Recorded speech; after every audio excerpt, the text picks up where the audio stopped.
Welcome back to Tipping Point. I'm your host, Kara McKinney, and welcome to hell as well.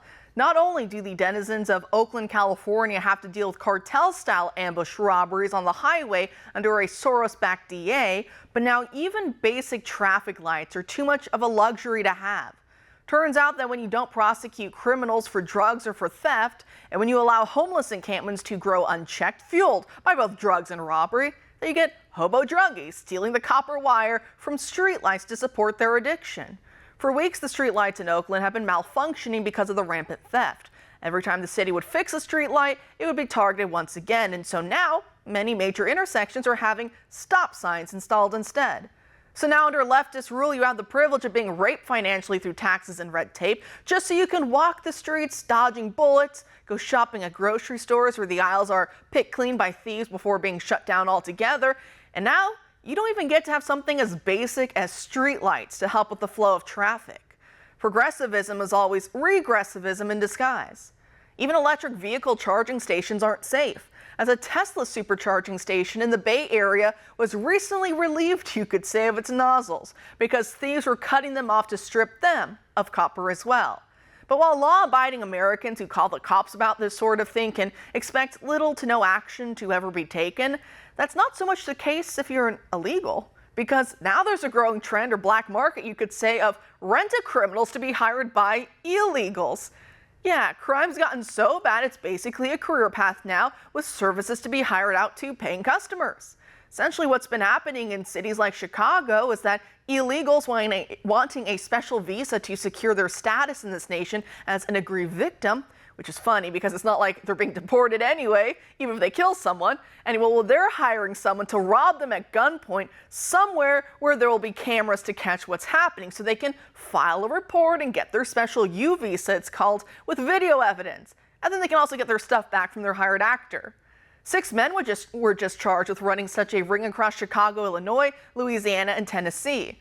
But things don't always go as planned, as one man was shot and killed by a bystander at a gas station in Houston, Texas, back in January of this year, because the bystander truly believed that a robbery was going down at the pumps.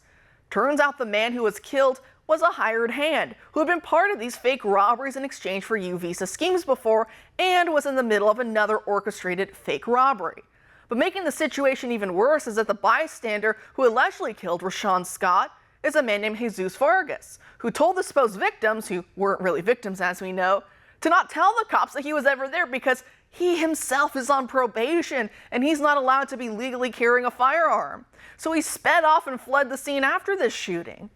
Now, I have no clue what gun he used, but when you see him pop out of the car holding some type of rifle or modified weapon, I'm not exactly sure that gun itself is entirely legal. So all I have to say is, what in the world is going on? Has everyone lost their minds?